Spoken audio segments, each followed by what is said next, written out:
how many of them there were. Were you given food? But the teachers are alive.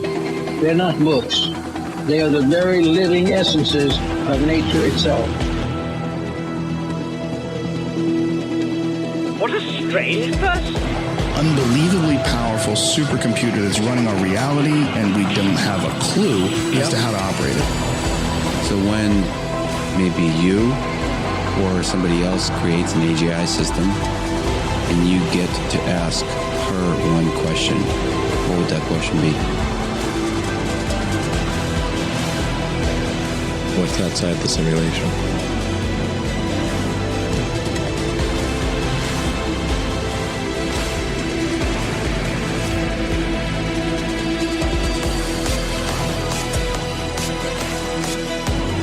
Say in your mind, say to yourself, I am more than my physical body, because I am more than physical matter.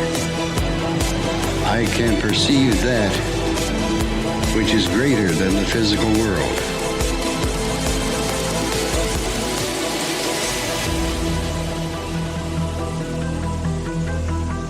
Do not know all the answers to the questions about reality. Do not claim to know the ultimate truth about life. I seek that which has been made hidden as a part of a family of explorers of consciousness. I'm the void.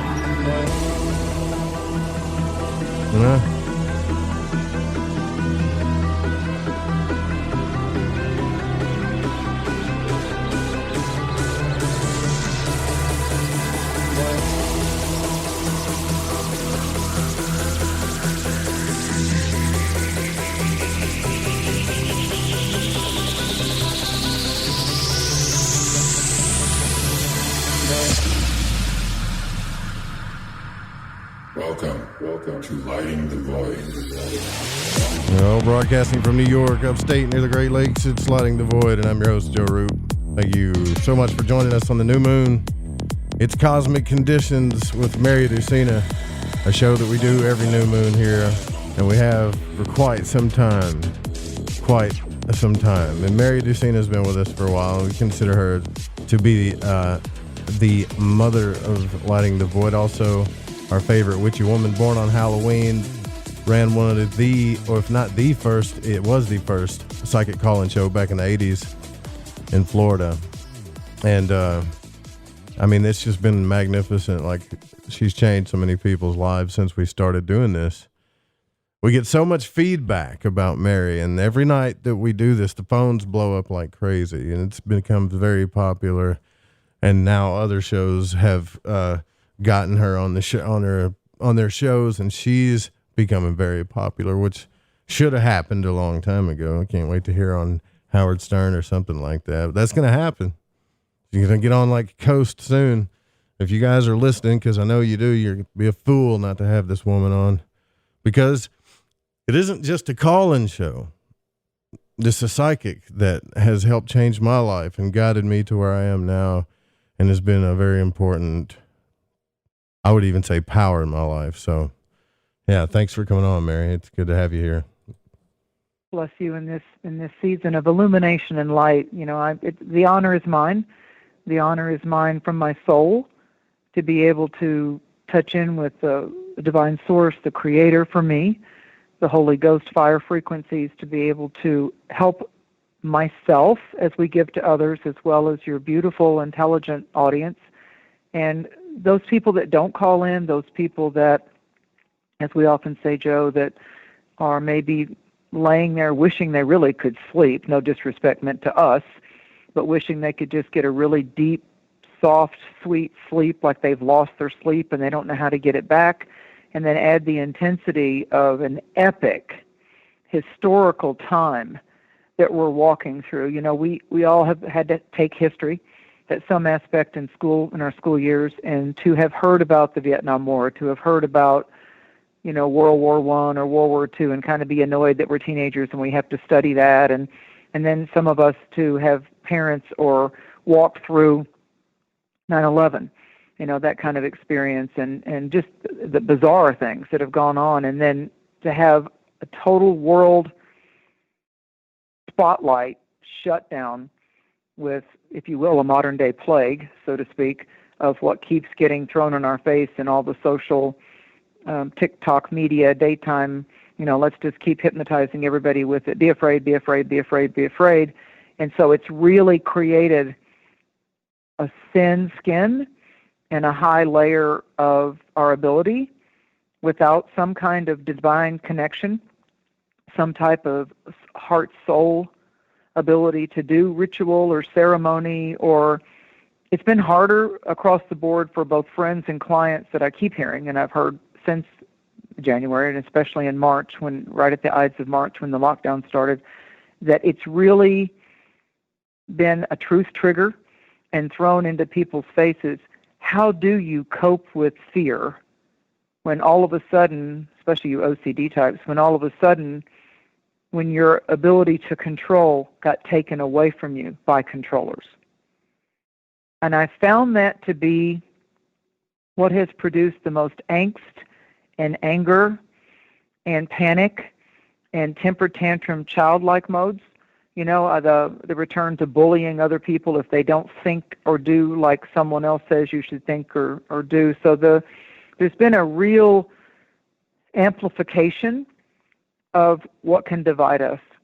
And I'm excited about this month in 2020. I'm excited about, this is the month of vision. When we started the year, Joe and I were talking about 2020. That's often told to us by the eye specialist, oh, you have perfect vision. You have 2020 vision. And I remember saying to Joe, can't remember if it was at the eclipse of December of 2019 or then again at our new moon show in January, that I keep thinking that maybe 2020 is going to show us what we need to look at.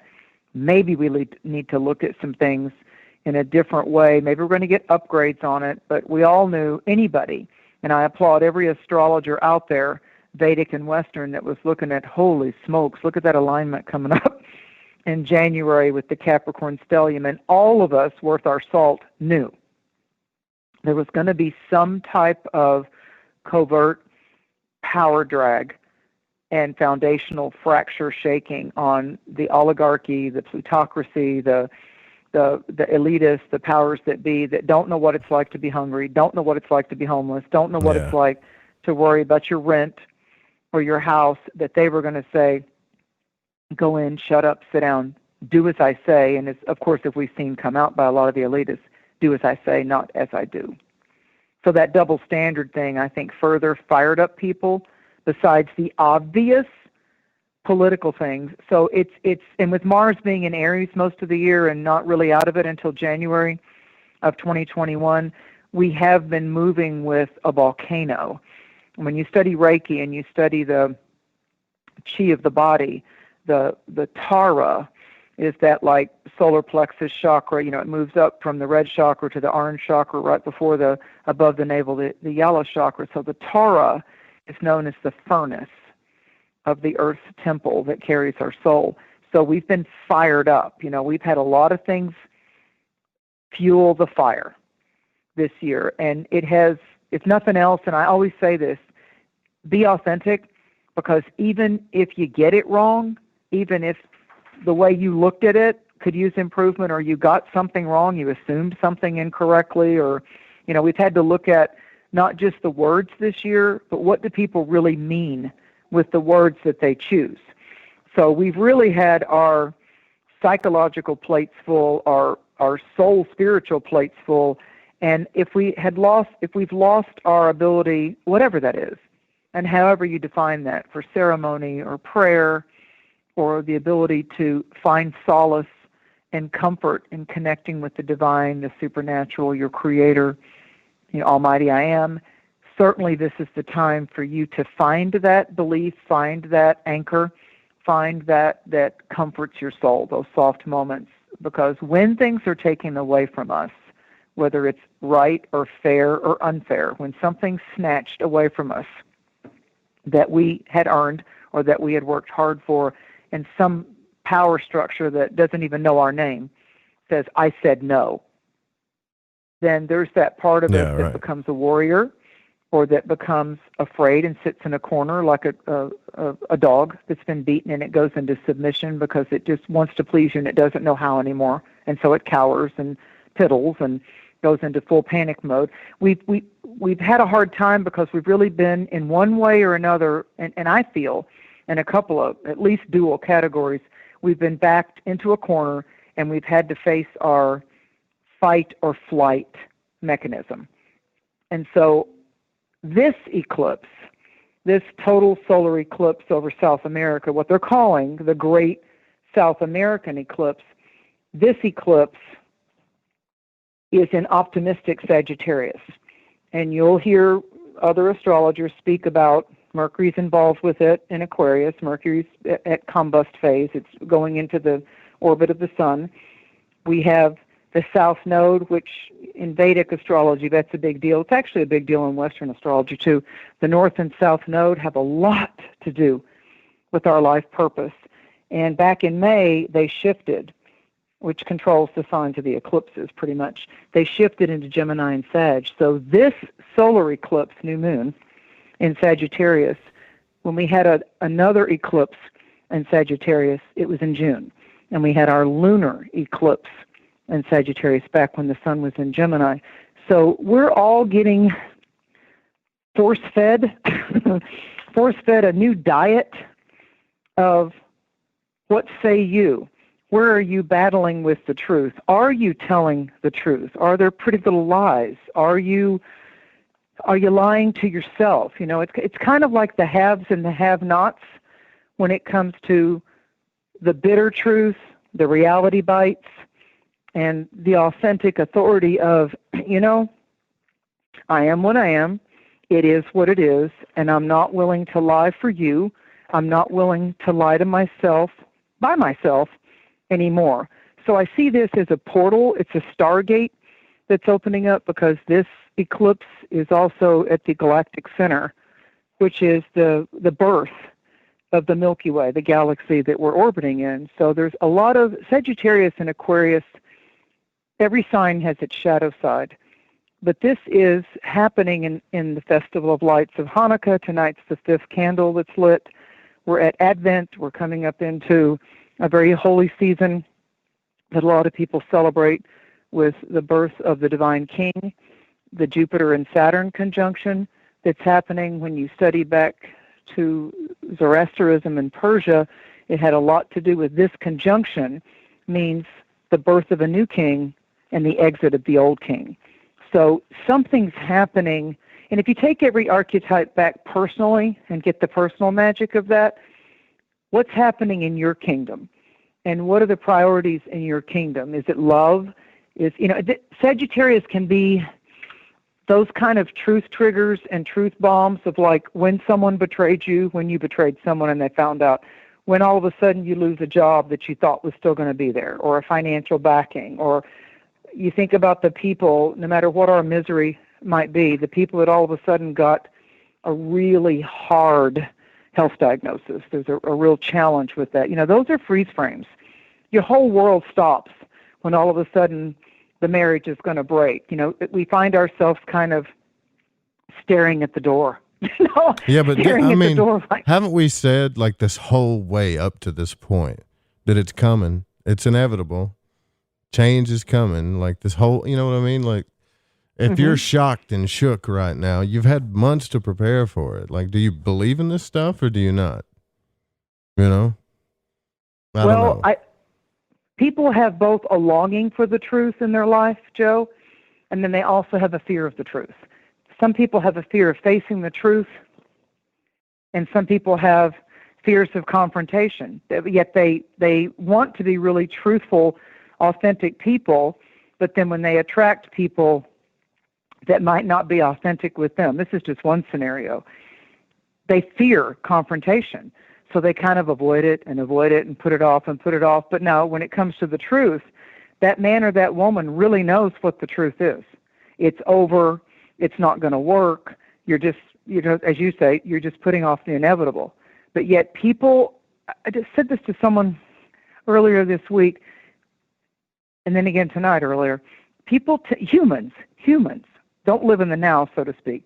And a lot of them don't. It's a training you do with meditation and prayer and spirituality to really see the gratitude and the appreciation of the now. Yeah. And people tend to hold on, even if it's crappy, even if it's hurting you, they tend to hold on to what became their familiar environment, even if it was dysfunctional, mind you, because, when we're little kids, we're just products of our environment. We don't know what's right or wrong. We're just products of what we landed on the planet, and that's who our caretakers are or aren't, and our familiar becomes what we have on a day-to-day basis. So when we become semi-adult, if a child had a dysfunctional early life, that tends to be their familiar, their go-to.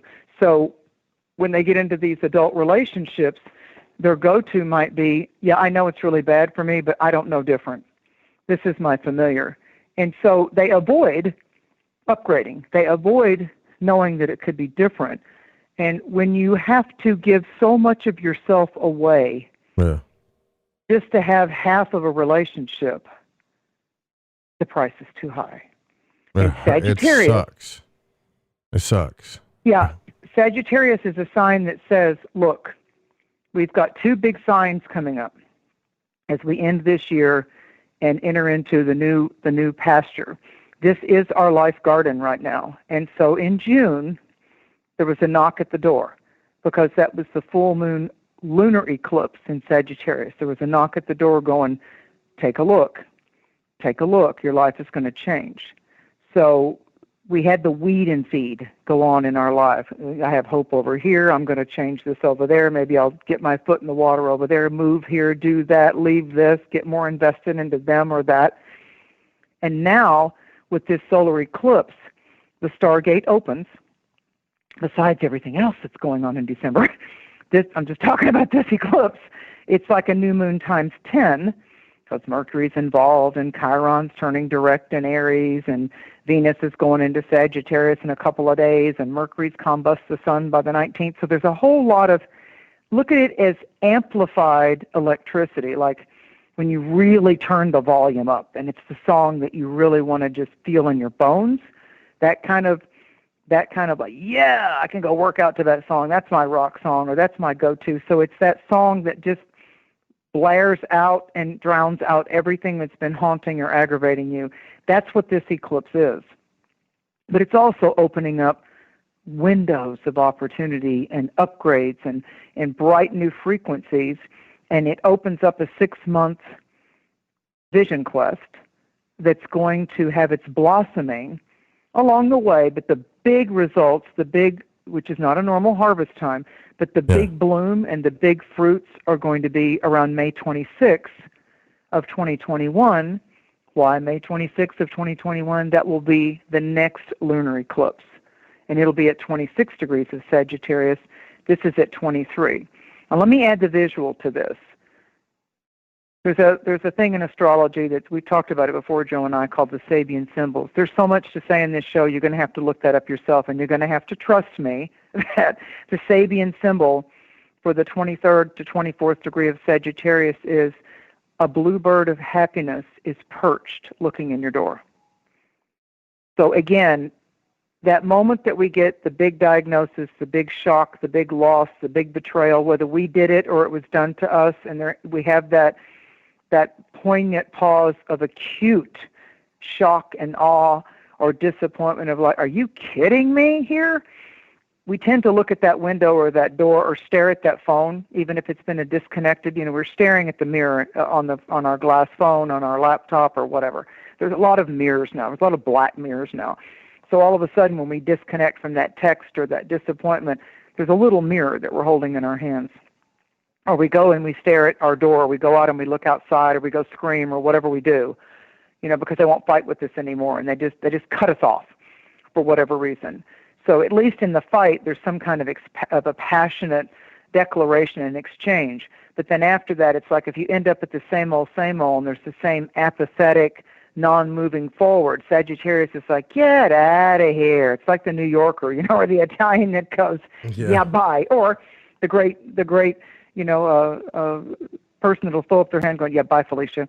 So there comes a point where you say, I'm the captain of my ship, and I'm going to choose what highway that I'm now going to put fuel in my engine and I'm going to go down. So this eclipse is about what's your truth? What's your relationship with the truth? What do you know? What do you know that you can no longer avoid that's the truth? So there's a new way that has to occur. So glance back one more time at what should have been, could have been, started to be, was hoped for, and without judgment on yourself. Why didn't I see those signs? Why did they have to do that to me? Why did he lie? Why did the job do that to me? They knew all along. Here's the famous one. You said I it was started the last in June? one to know. You said this started in June? Is that what you said? Yep. Okay. Yep. The knock at the door that there was going to be revolutionary change. And in the world, if you look at the world news, that was pretty much when we were beginning to think that we could come out of lockdown. That's when things were beginning to open up a little bit again, within that June, July time frame. You could go out to eat again in most places. Certainly here you could. So what Sagittarius is saying is these are stars of wonder. This is a time where just holding on to something where someone else has got you in the quagmire, where you're waiting on how they feel, or you're waiting on what they're going to say, or you're waiting on what they're going to do, be it job or a personal relationship. It's like they don't need to be your person that puts the flag down and says, okay, let the horses loose. This is Sagittarius has a bow and arrow, but this is a moving target. So when you think about field hockey, when you think about the jocks on horses and they're out there playing, it's a moving target. When you think about soccer, when you think about the ball's in motion, or you're on horseback and you've got to shoot the gun or you've got to shoot the bow and arrow while the horse is moving, you're moving. It's a different kind of coordination that's needed. So you got to hit the bullseye, whatever that is, whatever you're chasing down or hunting or whatever the competition is. There's a competition. Sag is very sportsy. It's very competitive. It's like the race car drivers. It's that whole, I'm going to up my game type of a thing. So wherever you have Sagittarius in your star map, in your Earth birth star map, locate the middle degrees of Sagittarius, and wherever you have the very beginning degrees of Aquarius with the great conjunction, the great mutation that's happening at Yuletides or solstice, find that in your chart. And you guys, there's all kinds of free things. There's this free app, and you can go on astro.com or seek.com or astroseek, and you can find out a lot of things. But it's also the best investment you can make in your life is to really have a walkthrough with a seasoned, experienced astrologer. And if you're drawn to Vedic, rock on. If you're drawn to evolutionary, yay. Try to do something where you're incorporating the spiritual and the mystical with the tool of astrology. There will never be anything that beats a person that has spent some time in the mechanics, in the star mechanics of astrology, helping you understand your chart to where you don't spend years going all over the place trying to pull it all together. And that's not a pitch just for myself. It's just the truth. I mean, I found it out as truth for myself. It's wonderful that there's all kinds of different research sites out there now. Absolutely wonderful for continuing education. But there's a lot of things that you can get confused by or led astray by for a while. But Sagittarius in our chart, the Aquarius-Sagittarius combination, Joe, and to your lovely audience, is about a candle has been lit.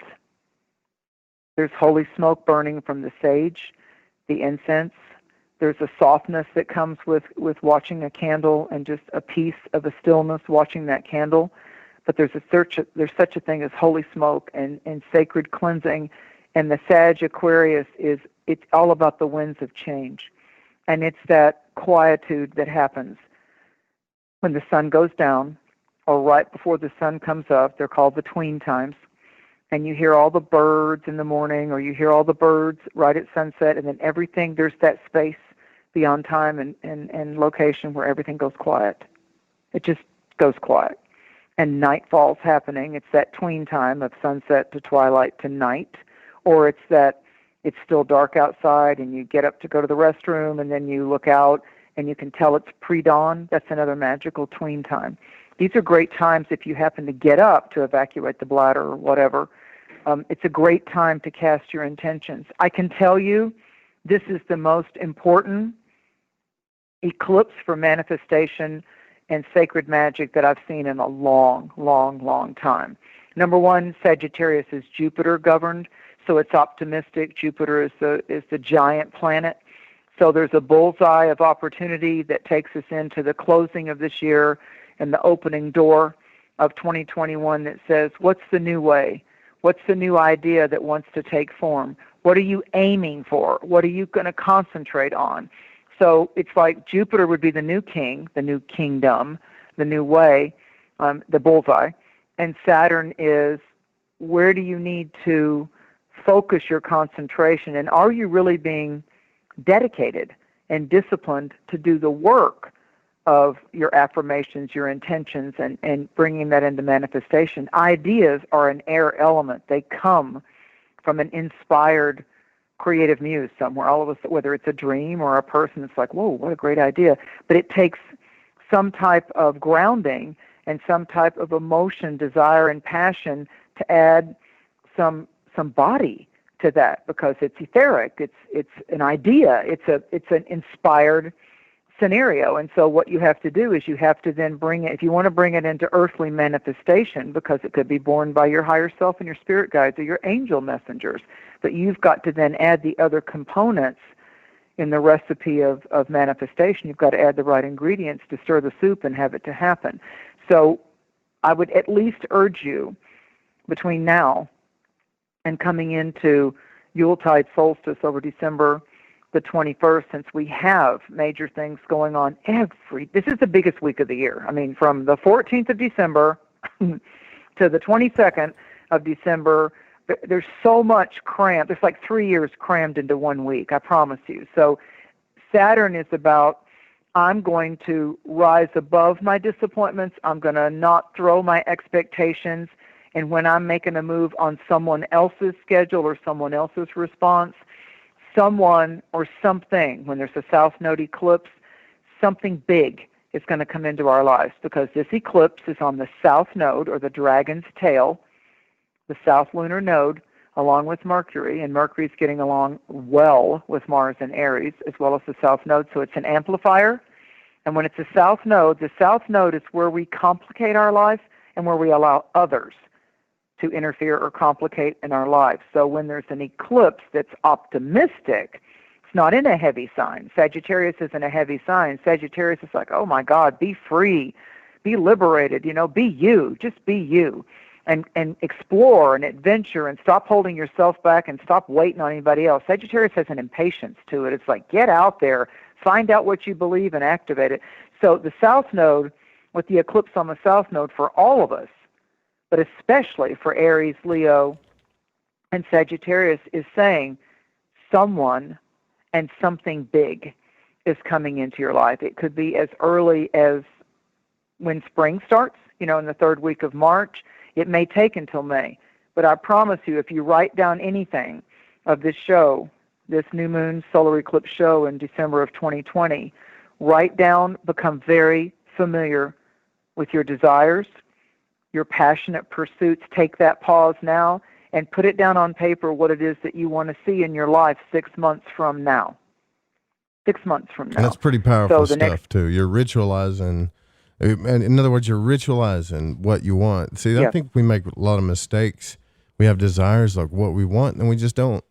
We don't ritualize. We don't write it down. We're not telling the universe what the target is. Exactly, and it's a moving target because it's the winds of change. Aquarius is the winds of change. It's like the eye in the sky and the winds of change. We're switching to an air element with Jupiter's expansiveness and Saturn's restrictions. Now, I will tell you, with the South Node and the solar eclipse in Sagittarius added to, these are the most freedom-loving signs of all 12, Sagittarius and Aquarius. Don't fence me in, and don't tell me I can't do it. So Saturn's moving into Aquarius, and for the millennials that were born 1990 to 1992, this is your first Saturn return. It's a big damn deal. It's a big, not because you're turning 30, but it's the first time that Saturn's come back to Aquarius since you landed on the planet, if your birth years fall between 1990 and 1992. When you think back in history, the time before that, when Saturn was in Aquarius, was 1960 to 1962, and you think about Martin Luther King, and you think about the assassination of John F. Kennedy that we studied in school, and you look at the technological advances from the 60s to the 90s, and from the 90s to 2020. So we will see, and I've been talking about this all year on my social posts, on Instagram, and on my Facebook pages of Cosmic Conditions, and I keep telling you people, we're going to have very active events going on in space, in the heavens, with flying objects, whether you can identify them or not, with the hybridization of certain type of star technology, besides AI, besides nanobots, besides medical breakthroughs, and just stuff that will absolutely have your mouth fly open with what they can do with technological or scientific mayhem or magic. But the skies, the omens, and the signs in the heavens are going to be tangible, visible, and prophetic. There's going to be big deals. Like when people think about to the Persian astrologers or Mesopotamia or the Egyptians and the paintings on the caves and the messages in the pyramids, they all speak about comets, and they all speak about omens and stars of wonder. And I this time of year, I always think about the Magi. You know, I always think about, you know, according to the Armenian teachings, you know, one of them, Melkor, was Persian and from the Zoroastrianism realm of it, and then there was Gaspar from India, and then there was Balthazar coming over from another area. So you've got Ethiopian, you've got India, and there's no real definite. I mean, I'm certainly not saying I'm a scholar on that, but you've got these Arabian, Persian, Indian, the astrologers is what Magi were, the wise men of the stars that worked with the tool of astrology, really had active sky knowledge and study, and when they saw what they saw, there's a lot of science coming out about there was, at that time, the Jupiter and Saturn conjunction. There was also a great comet that came by. I absolutely believe that the stuff that's happening in December of 2020 sets the tone for stars of wonder, stars of light as we go toward May, June of 2021. I'm excited about it, but I feel because the nodes, Joe, are in the signs of communication, Gemini and Sagittarius, we have reached a point, whether you've been meditating, whether you've been going to a particular synagogue, temple, or church, these are the days of miracle and wonder, and it is the long-distance call. And we have got to start being very aware, very cognizant, very awake and deliberate about the words that we're casting, the energies, and the way we're affirming and intending and spelling and casting that forth. The more that we can give, now I'm not saying give to where you're abused or mistreated or drained of your energy, but it doesn't always involve money. But when you can give those encouraging words and you can give those affirmations out quietly that a person may not know that you're praying or meditating for them, or you become a secret Santa 12 months of the year in some way. It doesn't always have to be money. It teaches us the most about our own generosity and how it feels when we let go of some of our money. It does, because, you know, humans have a lot of fear around money and their resources, and they have a lot of judgments about it. So what's happening is we have an electromagnetic, that's what the radiant star of our sun does. We've had solar storms going on the last week leading up to this, too. I've been studying it with the solar weather. So Leo is magical fire. It says for us to ask of the divine crown, of the divine holies. Ask. Tell your angels that are there anyway. Ask them to walk beside you and get involved. But it's the stillness right now. It's hard for people to reach the pause, the stillness. You know, when you're out there and you're fishing, or you're out there and you're just waiting for the sun to drop, and before you have to get in your car and drive back home and resume your busy life, you know, and you can't go to the restaurant in a lot of cities, just let that portrait of the sunrise, if you're an early bird, or the sunset, just put your troubles into that sun that you're visually seeing seem to drop, below the horizon, but that electromagnetic energy is leaving your visual sights, but it's also not radiating on your body anymore. It's going on the other side of the world. The Earth is turning. And so with the great turning, when the sun is setting, you can put your stressors and your problems and your frustrations into the sun and say, take this from me. I release this. Take this from me, holiest of holies. Take this from me. I allow the fire of the sun and the fire of the Holy Ghost to take this from me. I release this. I'm tired of this haunting me. I'm tired of this repetitive problem, pattern, scenario. I'm tired of it. I want to uncomplicate my life, and I want to get out of, these tangled webs that we weave. So there are illuminations happening right now, literally Hanukkah, literally the Christmas season, which has kind of been blindsided for a lot of people in the normal traditional way, that they would be able to go celebrate Christmas shopping in a mall, going out to eat, family gatherings. The powers that be are going, no, you don't get to. Go to your room. So what are they doing? They're saying, well, look, we're going to put up all these lights and stay in your cars, but bring the kids, and there's like all these lights. I'm looking at all these symbols of like, look, we made a lot of lights. We extended the lights. Come drive through the lights. We're going to extend them all the way into the end of January so you can do something with your family. Come to the light. There's all kinds of symbols of that. So there's someone big. There is like a new king, a secret Santa. There's big intimate news coming, the biggest intimate news. This particular conjunction hasn't happened in 800 years, that's why they're calling it a great mutation, where it's going to shift from a lot of time in earth signs and groundedness, especially for the last 240 years, and it's going to move into staying in an air sign for a while is a priority. So we're moving away from just the financial earth life into our moods and our creative feelings and what moves us at soul level as we walk through this life. As we're walking through this life, we quickly realize there's a lot of temporary things. Time flies, and how everything changes in a day when someone got in that car wreck, ended up in a hospital, or survived something, and they come back, they're fully changed, or they've had an out-of-body experience. They're fully changed by that. They think that divorce they went through was the worst thing they could ever go through, and yet that was a knock on the door for them to upgrade their life and move on from it. Even though it was familiar, they finally admit they weren't happy. It wasn't enough, and it wasn't just your partner's fault. It's simply not enough anymore. And how about this way of looking at it? Maybe you came together and you served the purpose that you were supposed to serve for the length of time, whatever earth measure that is, that the two of you were together. And maybe the best of that happened.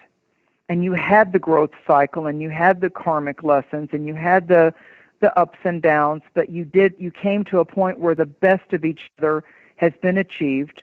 And if both partners aren't willing to upgrade together, then that relationship isn't a failure. It's just served its purpose, and you're going to keep going on repeat mode. Like it's never really going to advance. You're going to keep having the same where you get stuck lessons and yell at each other and get frustrated. That's what gets me when I start seeing that it's back again. It's back again. It's back again. And it's like, okay, that's a signal. That's got to be. I've been here so many times, And that could just be like a career too. But if the symbols show up, it's back again. You're right back where you started with the same scenario, same thing. It's like. So for me, what I did was when I started seeing those patterns come back again, and maybe it's a Scorpio thing, but I finally said, okay, I would be lying to myself if I didn't say I'm so frustrated that this same type of psychological nemesis keeps coming toward me. So I took a Buddhist approach with that and turned to it and said, I'm not running from you anymore. You're not going to chase me anymore.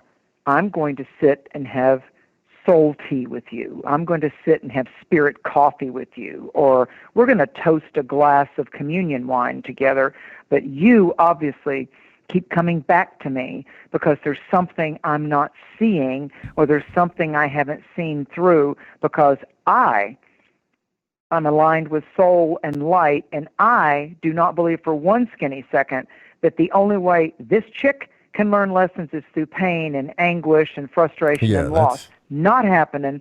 So I'll choose you as my teacher. Betrayal or pain or loss or whatever it is that you can kind of get a 1 or 2 word definition of and say, I'm going to look at you and I'm going to ask you point blank by my conscious and my subconscious realms, my inner verse and the external universe. What is it I'm supposed to see? Angels, come to me. What is it I'm supposed to see so this doesn't keep coming back? On my menu is the way that I tend to learn my lessons. It keeps coming back. It can't come back if I see through it and I can upgrade it. And when you really apply that discipline, so when that same hurt or that same feeling comes up with that job, that person, that family member, you go, no. I allow a new way to see it. Therefore, I see through it and I can escape from it. So like you said, when you feel like you're coming back to, oh my God, different person, same crap. Different job, same lessons. So like we're changing people or we're changing locations, longitude, latitude, type of work we do, and here comes that same psychological scene in the theater of our life. It's like we're on the stage with it again. It's like, okay, I wanted an adventure, not a drama. I wanted an adventure, not a mystery. Yes. I think that the shift might be, Joe, that the Sagittarius Aquarius can be, I'm not the actor, and I'm not just the writer. The writer's big. I'm the director. I have the final say. I do the final cut. Because you decide if the movie's going forward, if you're going to finance it anymore. You tell the writer, cut the scene, I don't want that. You tell the actors, either do it this way or you're out. So you're the director. So in the theater of life, we want to have a good performance. We want to have a good time. We want to be entertained. We want to laugh. We want to love hard. We want to be able to support those that are cherished to us as friends, as comrades, as tribe, as our lover. But that means that you know your worth and you don't settle for less. So it stops you from getting involved with unavailable relationships, like people that have so much baggage in their life that no matter how much they would love to be with you, the he or the she would love to be with you, you clearly can see a red flag of they've not dealt with their baggage, and that baggage has nothing to do with you, but it will suck you in. Like you didn't do that to them, you didn't form that baggage, you arrived on the scene, when they had their baggage already carrying with them every day. They take their unpacked baggage in the car, they pick it up every day and take it into other relationships and their job and everything, or they run to their job to escape the pressure of what they're not willing to see or they're not willing to face in their home life. I do that. Be it family members. Yeah. Mm-hmm. So what Sagittarius is saying is the candle's been lit. The fire of desire, the passionate pause is here. And so from the stillness, we ask, beloved archangels, beloved sacred guardian angels, beloved guides, Holy Ghost, beloved Lord Almighty I Am, whoever you ascribe and you plug into as a creator, that's your business, that's your lifetime incarnational lessons. But there's life-altering, poignant, powerful, supernatural resets that we can do, and we can change any seemingly earthly diagnosis by applying, and I keep saying this to people, a lot of this is for free. Why don't we discipline ourselves? Why don't we do the dedicated work? There's so much stuff that you can do now with social media, with the good side of social media, with those people that do upload YouTube, that are sincere, that do all these websites and post all these pro bono things and give you tarot cards and tell you about your sign and say pick a card and all that kind of stuff, and they get you through the day, and it's a little bit of a medicinal uplift or downfall. If you watch too many of them, it's like then you just get confused. So it's got to do with social media now. You could go to YouTube and you could say, I'm going to do that meditation that I would have to drive across town or go through several states and attend that conference and spend $500. And yet, even though it's technically much more inexpensive, if not kind of sort of free, we don't do it. Instead, we wallow in our frustration or we get angry, and instead of just those things that we do when we're not getting our way or it's not moving forward, if you would just take that powerful 11 to 15 minutes. I don't care what time of day you want to do. I don't care if it's when you're crawling into bed to try to go to sleep. Put it on. Do something of a self-hypnosis shamanic journey to where you're actually allowing your angels, allowing your higher guides, asking the divine I am, show me in harmony, show me in peaceful ways where I might be getting in my own way, show me how to release that, let me do a release and cleanse and clear. This eclipse is absolutely the most powerful eclipse I've remembered in 19 to 20 years for being able to cleanse out stuff that's been an emotional infection in our life. It's been a crack in our foundational structure. So it's really the Christmas gift, the Hanukkah gift, the Kwanzaa gift before we get to the new year of 2021 is releasing. You know, you're riding the horseback, you've got the bow and arrow, the whole mythological story of Sagittarius the Centaur is he pulls back in his quest for truth, he pulls back the bow and arrow and shoots the arrow straight up into the universe and decides, I'm not in control of it, but wherever it lands is where I am to seek the truth of my life. So we're not shooting. Yeah, we're not shooting blindly. Yeah. We're shooting with intention. So this is about, if I would ask myself in meditation, okay, holy ones, holy guides, I'm open in God's own perfect way. I'm open to new illuminations. I'm open in harmony and balance of new methods of seeing, looking at it all in new, bold, fresh perspectives. So, you know, Sagittarius is that vision quest. You know, Sagittarius is the gypsy. That's one of the things of Sagittarius, because it has to do with foreign cultures and seeking how the truth can be applicable in your life. Not just beliefs that we got handed down from our families, but how does spirit work for you in your life? How do you work against spirit in your life? How do you invite spirit into your life? How do you invite the graces and the clouds of glory and supernatural favor into your life? Are you doing any kind of request for that? Are you going through the signs? Because we're already an hour in. We can. I will tell you what you just said though. Like for the past, I would say like, I don't know, year. I've learned that I've learned how to listen to myself. What, you know, how I was telling you, I had to discern between what was, my intuition and what was like paranoia or my voices in my head or whatever. Yes. So at least for me, the intuition is how do you feel when you don't know what you're thinking, right? So I would feel things. Say that things. To me another way. Say that to me another way. That's important. I want you to say the same thing to me in a different way. So how do you feel when you don't know what you're thinking, or you don't know what's causing the feeling, right? Like how do you feel at that moment, right? And that's so you might feel a familiar pain of sadness, abandonment, betrayal, sickness, stuff like that, right? Disappointment, yeah, loneliness, whatever. But those things are like trying to tell you that something's going on, right? It doesn't mean you should poke and prod and pry and figure it out. Because I promise you that the funny thing about the truth is, and especially with the truth about yourself, is it'll come to pass. You can stuff it, put it in a box, staple it, whatever you want. But that tower card is going to come out sooner or later, you know? Oh, yeah. You know what the tower card was originally called in the tarot deck? It was called the Lightning Struck Tower of God. That was a really long title, so they shortened it as tarot cards started to get popular.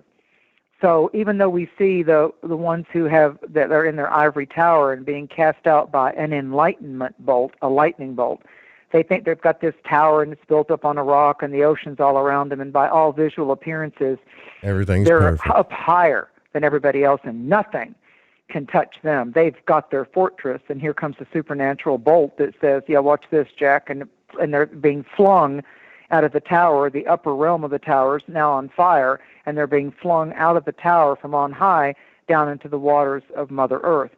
So when we think that we're so high up or so high and mighty or on our high horse and that we can't be knocked off, from that ego erection place by the powers that be. Oh, well, you're in for a surprise because it's going to happen. It seems like people get away with deliberately lying and hurting and stalling and betraying people. It seems like they get away with that for a really long time, and maybe in the way the soul evolves and incarnational possibilities, maybe everybody gets a lifetime of seeming like they can get away with being a villain and not have any consequences. But I already know in my soul that although it looks like you get away with that stuff, it's being counted and it's added up, and there's going to be a reckoning.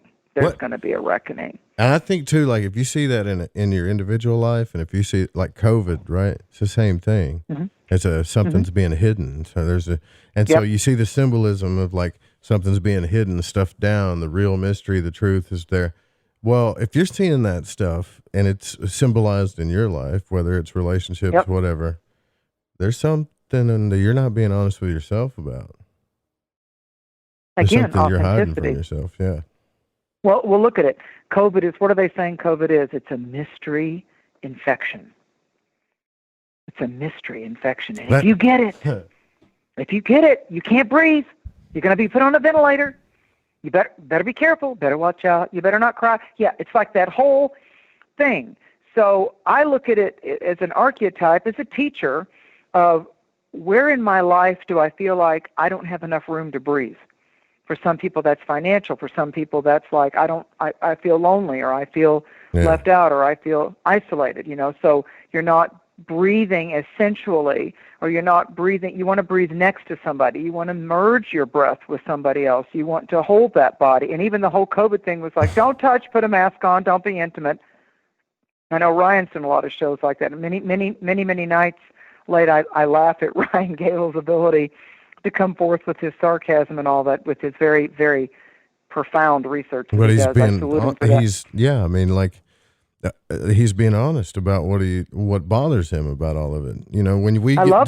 When we get disconnected, I got to tell you, especially me. I mean, you know me probably more than anybody astrologically.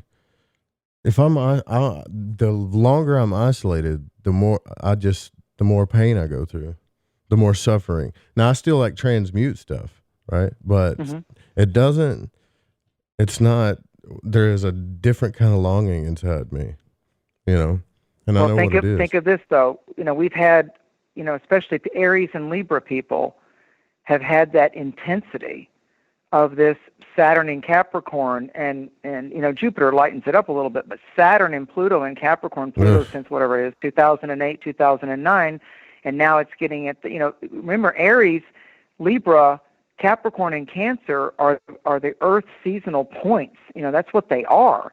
And so you come in as the beginning of the year Aries. I'm ready to begin it. I'm ready to do it. I'm ready to creatively go with it. Let's do this thing. Let's start it. I've got the fire. Let's do it. So, and then you've got the Libra in your chart, which is the polarity to Aries. So all the Aries and Libra out there, and just add on a whole nother times 10 if you've got a Cancer or Capricorn rising or moon. So the cardinal signs are the ones that got hit the hardest, first with the eclipses over the last 2.5 years till we got to May of this year. The eclipses were bouncing around in Cancer, Capricorn. So that was like big-time domestic scenario issues and trying to find your place in the world, to be that, to be that man, to be that woman, and to be able to create a family, a domestic arena that would be pleasure for you. So there was a lot of poison darts flying around, and the poison was where we were disbelieving in ourselves and allowing other people to treat us inappropriately, to whatever 1 to 10 scale that is. And now what's happening with all this stuff, finally, with Saturn and Jupiter going into Aquarius, that Capricornian pinch is now off of Aries and Libra, and of course the Aquarius gets on well with both Aries and Libra. So for the next 3 years, even though Pluto's still spending some time in Capricorn to like whatever it is, 2024, it's still going to be such, speaking of breath, it's going to be such a intimate and creative breath of fresh air for Aries and Libra, and then secondary to that, Cancer, Capricorn places, in our natal charts, but Mars doesn't even get out of Aries until January, and it's not going to get out of there till it's in Capricorn again. And as people have forgotten, we began this year with the full moon in the moon's strongest sign of Cancer, Moonchild, the crab, the ocean crab, and we're going to end this year on December 30th of 2020. We're going to end this year with the full moon in the sign of Cancer. Sometimes they pop around in January, but oh no, not in cray-cray year 2020 of forcing us to see things a different way and forcing us to look at things. 2020, perfect vision. It can't be perfect if there's things that you need to look at, that you need to do, that you know what the truth is, you know what you need to do, but you're avoiding looking at it, you're avoiding seeing it for what it is, and most importantly, for what it isn't. Yeah. That's what's going on with these eclipses. So I am enthused. I am welcoming the energies of this Sagittarius liberating eclipse. Both Sagittarius and Aquarius are like we the people. Make no mistake about it. And I had an astrologer when I was 16 teach me this, and I was like, oh, God. Every time I study Saturn, it's like, oh, God, our Saturn position at birth and the cycle that Saturn stays 2.5 and 3 years, and that's going to be the disdain and the challenges and the restrictions. And he said, never, ever forget that if you follow your Saturn cycles, Saturn always rewards the sign and it rewards the house in our chart when it changes signs and goes into the next sign. So right now, Capricorns are going to be in line for rewards.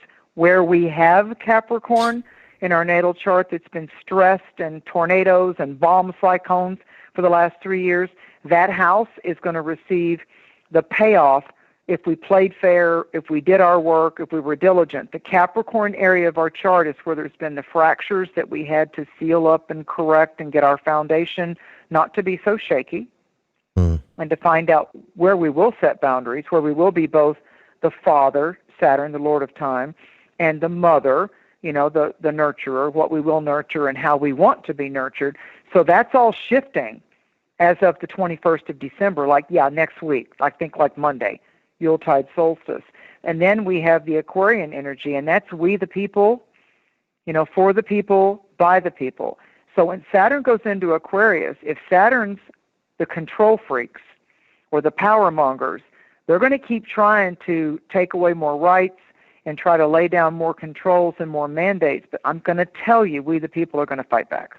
You got that right. Aquarius will be like, oh, no. It's not happening. It's not just going to be George Soros founded organizations to try to get into the political soup. No, this is going to be the Three Musketeers, Robin Hood and the Merry Men of Nottingham, and the Knights Templar, and the secret tribes of people forming together for the rights of people, the food for the people, the fairness for the people. No, this would be like the purity of the Constitution going, yeah, kiss my butt, that's not happening. So will people be willing to die for their freedom? Yep. Is Paul Revere going to go riding down the streets? Probably. That's all Aquarian stuff. And we're going to see that with like Aries and Aquarius. Yeah, we're going to see that as we end this year and we come into next year. I would say on the front lines will be Aries heroes and Aquarian heroes. I will see that, like when you heard about all the people, the Germans that were hiding the Jews in their homes secretly. I mean, they knew how bad the SS could be. They knew how dangerous the Nazi commandos could be, Heil Hitler and all that. Okay, but they still hid people to get them out. They still hid them.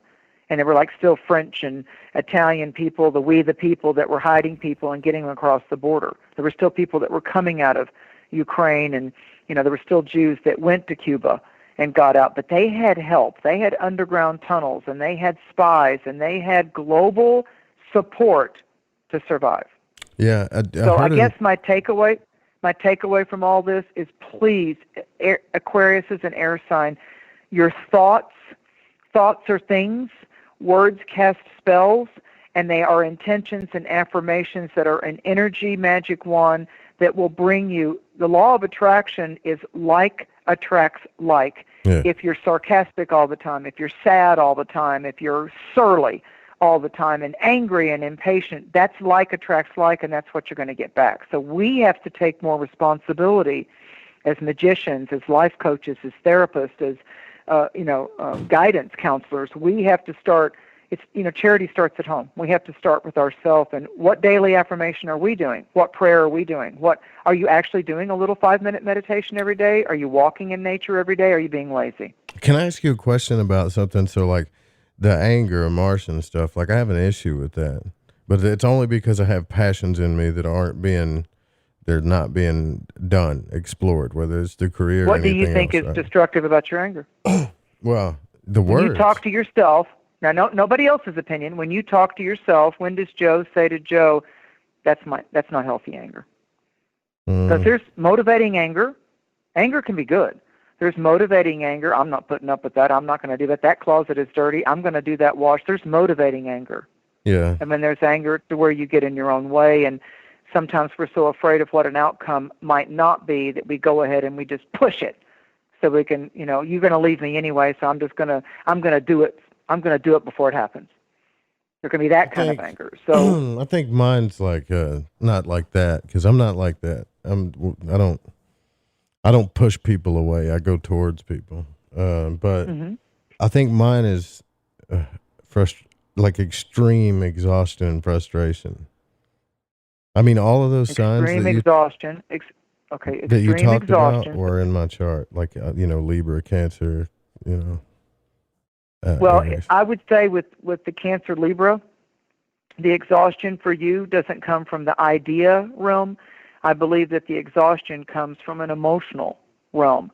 Yet that when you hold back your feelings, maybe I'm just giving you some ideas. Maybe whenever you've got the Cancerian moon child in there, and the moon is all about our moods and our feelings, a lot of times it can be people demand a lot of emotional attention from you and demand a lot of encouragement and guidance from you. And you really do want to give that without a leash attached to it. But it's also a normal reaction for us to look around every once in a while and it's like, I take care of so much and I monitor so much. And maybe I need to sit down with myself and say, who are the friends or who are the support systems that maybe I'm not recognizing are there for me, and do that for me. So I probably with your moon and the stress that's been going on with the cardinal signs, because I don't want to reveal too much about your chart, because this astrologer doesn't do that. I tell people to play their chart close to their chest. Don't give too many details. Just do the gist of it to get the reading. And I feel like that in your case, it's like the emotions are held back. We have like high tides and low tides. And so you're able to be fiery and do a lot of work under pressure, and you're able to be intellectual and do the disciplines and all that. But there's that part of you that says, but I want this, and I want that. I want more of that, and I want to be able to have time for that, and I want to be able to invest in that.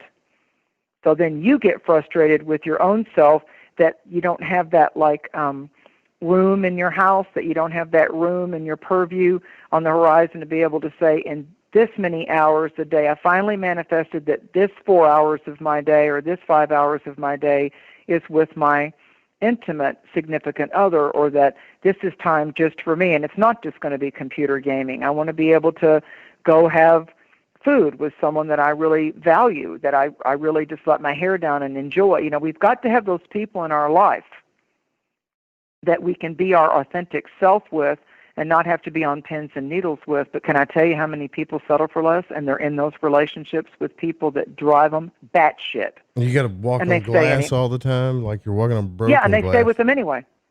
Yeah. And they stay with them anyway. So I say to them, can you give me a list of the top 3 things you're getting out of this relationship at present?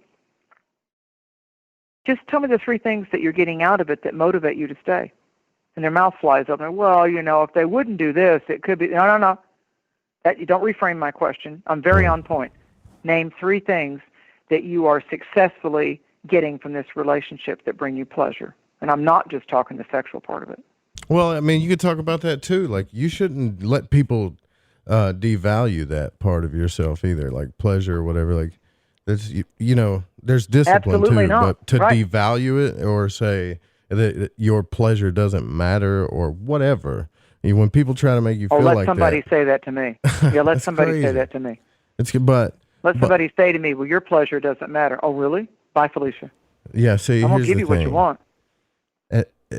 Man, I could go on a tangent about that, but like You got to be, two people could have two different viewpoints and all that stuff, but if they both Absolutely are honest with each other, it doesn't matter. And then like but to point your finger at one and say, well, you're wrong because you want this or whatever, it's like, who cares about who's wrong? At least we know your viewpoint. And that doesn't on it. matter. No, what matters is that the heart-to-heart, heart-to-soul discussion of, my way of talking to that intimate partner would be, I need to know you. I want you to be you. Tell me what, at this point in your life, tell me what you value the most in a partnership and what would be the partner that would support you and be the win-win for you. Define that for me, because if I'm going to be in your life, I need to know if I can slip into that for you, because you would matter enough to me that I would want to do that for you. I would want to be that for you. Yeah. And once you get done with telling me all that, then I'm going to tell you, okay, here's my little wish list at Christmas. Right. Now let's see if we get along with that, because I'll be the first to tell the person, if I'm going to be involved with you, I need to know what you want, what pleases you, and are you, we'll surprise each other a bunch of times, but I want to know your core values and your core needs. If you're a person that needs to have time alone and go out with your friends, that's good for me to know that. Exactly. And if I don't like it, that's good for me to get over that with myself. Exactly. Yeah, but people so have I been agree in a with lot. you. I don't think this is going to happen from this point on. The Aquarius energy. I was talking to other guests the other night where he said groups are going to come together, connections going to happen, but not just groups, but like I think good couples are going to come. Spiritual couples are going to come together. People that can see eye to eye on things and be open about stuff. We're finding our light tribe. We're finding our congruency from a soul and higher chakra. This is, we're talking violet flame. We're talking Saint Germain and the higher chakras here. We're not just talking about the basic 7. We're talking about the chakras in the palms of our hands. We're talking about, our amplified chakras in the soles of our feet. And what's happening is the Aquarian frequencies are off planet. It's star stuff. It's star seeds. And so the hybridization of the starry parts of us is now being activated by more than electromagnetic frequencies. We're getting like radiations from the beauty of intelligence of the most sacred kind. And so that's why if we summon for those hallowed frequencies, we will receive them. And I remind people, don't ask if you can't, be careful what you ask for as a magician, because you'll get it. So Aquarius is opening up that portal to the soul life before this incarnation, our soul connection, before food mattered, before just sex mattered, before just earthly partnerships to get through this earth walk a little more pleasantly, with a little more fun, with someone we enjoy hanging out with. Even who we connect with is going to be pretty much temporal for this lifetime, Joe. So that's why, to me, it matters even most. If I'm going to allow someone into an intimate realm with me, it's like, you matter. Right. You matter. I got to tell you too, before we go down we got to get the signs going or take calls, one of the two. But look, if you got, if you have that in your life, and you will, some of you are going to run right into it. You're going to know instantly, almost. And this is going to be, this is going to be. You went a long time without anybody, and all of a sudden, bam, and it's just like, oh my God, I know why I waited. Now we're going to have kindred spirits. Yeah. We're going to have the soul, and I know it's an overused term, but I'm going to use it for sake of simplicity, that immediate heart-to-heart soulmate type of a thing. And it's just like, you're going to look in each other's eyes and you're going to go, okay, I know why now. And some of you have already met that person. You think about it, you're still struggling with it, but that's okay. But once you two learn to harness this energy, you're about to tap into the powers that, you're about to tap into one of the, if not the biggest powers on the planet. So don't take it lightly. The highest alchemy, the highest magic is love. It really will conquer all. That's now, right. I'm not talking about just how we earthly measure that, but the power of love. Now, sometimes love is pushing back and saying no to someone. No, it's not going to work like that. I love you, but that's not going to fly. You go do you, but that's not going to fly. But I love you. My love hasn't changed, but that's not going to fly. Sometimes it has to be that for our child or our parent or no, I love you, Dad, but Yeah, so, we're always forever students, but we also can teach with the reliability and the richness of your love, Joe. The fact that we are reliable beings and someone can trust us enough because if they ask us, we will give them an answer. Yeah, that's got to be worth something, right? I mean, even if you're not the most sensitive person, like they can rely on the fact that you'll give them. To me, in a world like everybody's this, got everything. A style. Everybody's got a style. There's a fiery style. There's a bombastic style. There's the quiet, shy, violet style that says I got to have quietness. And when I finally get the courage to tell you, I just need you to be quiet and listen and not react. Okay, but see, somebody's got to, you got to kind of learn somebody's style. Your Aries is like the flamenco dancer. It's like bum, bum, bum, bum, bum, bum, and they're twisting bodies around and neck to neck and cheek to cheek, like, yeah, feel my fire. I got some. And that's okay. Yeah. That's okay. Water signs might be, let's go sit on the beach together and just, let the waves come in, and I just want to hang out with you and spend time with you. It's not about the conversation. It's not about how much we bump and rub and touch. I just want to be with you. Yeah. I just want to snuggle with you. I want to watch a movie with you. So I can't say that style's any better than the other, but no, your other astrologer guest was right. Aquarius is it's like a tuning fork, and it's like the universe is bonking, the heavens actually are sending off the frequencies that, like dog whistles, sometimes humans can't hear them, but the dogs do, that type of thing, when they're doing duck hunting and all that. So this is like the universe is whistling to us. Can you hear me? Can you hear me? I got you. I got you. And so we're following that frequency, that vibrational signal right now. But the keys that unlock our world as 2020 ends and 2021 opens up, the keys are Gemini, Sag, or the nodes. Our life purpose and how to get uncomplicated is to communicate. So yeah, find your style. Find the way that it's easier for you to express your truth and stop holding it back. I mean, especially Gemini, Sag, especially. All right, so we're going to take a short break, and then we'll do. I don't know how we're going to do this because we only got 45 minutes, and then it takes us forever to go through the signs. So we may not. I think more than the signs. I think more than the signs, Joe. It's more about it's the holidays. It's the holy days. I think we need to open it up for calls, and if the people that get through that they're a certain sign. If they want to know their theme, they'll ask it. Otherwise, maybe they just need that message. Cool. All right. Yeah, that works. We'll do it that way then. Okay. All right. So we'll be right back. Quick break. Folks, this is very important information. What's to be said about CBD? AncientLifeOil.com. Our CBD is made from hemp and has 0.003 THC, which means this wonderful product won't get you high, no matter what amount you take. What does CBD do for the body?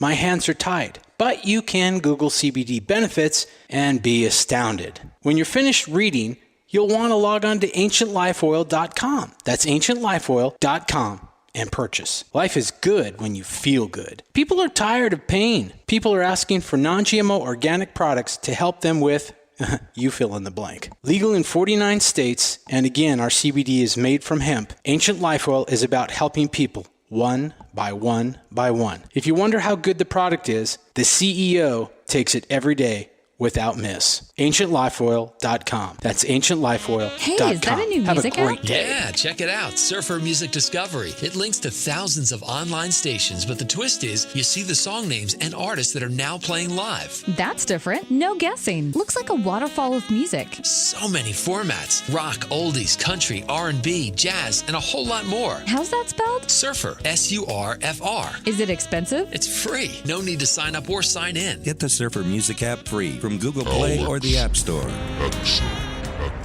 This is Alex Exum of the Exum Experience in Live Talk, where we discuss current events, society, and culture. My shows are based in actuality, actual existence, contrasted with what was intended, expected, or believed. You can listen to me live Tuesdays at 7 p.m. only on KTLK The Fringe FM.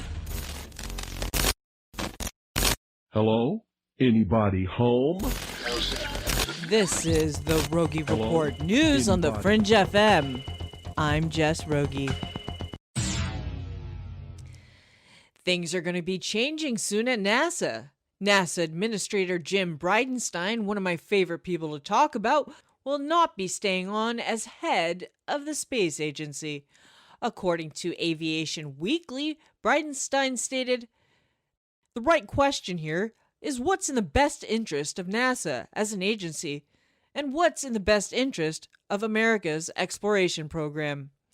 Bridenstine continued, "For that, what you need is somebody who has a close relationship with the President of the United States. You need somebody who is trusted by the administration, including the Office of Management and Budget, the National Space Council, and the National Security Council. And I think I would not be the right person for the new administration," Bridenstine said on November 8th. The NASA administrator is hopeful for the Artemis mission. "We're in a good position as a country," he said. "If you look at the bipartisan and apolitical support we have from members of Congress on both sides of the aisle, there is strong support for Artemis," Bridenstine said. NASA announced its Artemis program, which now aims to send the first woman and the next man to the moon by 2024. The program also aims to establish a sustainable human presence on the lunar surface by 2028. The last time humans were on the moon was 1972. Traditionally, it was taught that men hunted and women gathered food. Well, according to an article in National Geographic, prehistoric female hunter discovery upends gender role assumptions. In 2018, Randall Hawes, an archaeologist at the University of California, Davis, and his team excavated the remains of an over 9,000-year-old skeleton. The remains appear to be of a really great hunter, according to Hawes. Further analysis revealed it was indeed an ancient female hunter, and was not an anomaly. The team's find was followed by a review of previously studied burials of similar age throughout the Americas, and it was revealed that between 30 and 50% of big game hunters could have been biologically female. I'd say 30 to 50% is a high percentage. Interesting. This is the Rogie Report News on the Fringe FM. I'm Jess Rogie.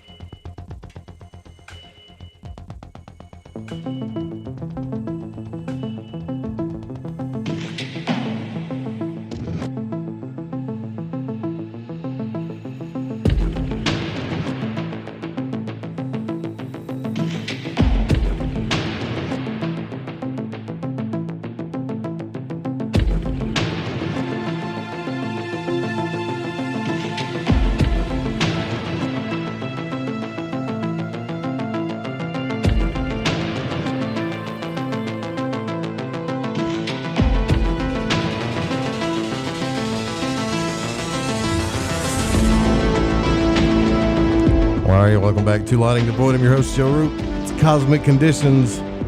Mary Dusina's here with us. Interesting times. We got the eclipse, the Saturn and Jupiter conjunction, Venus and Sag.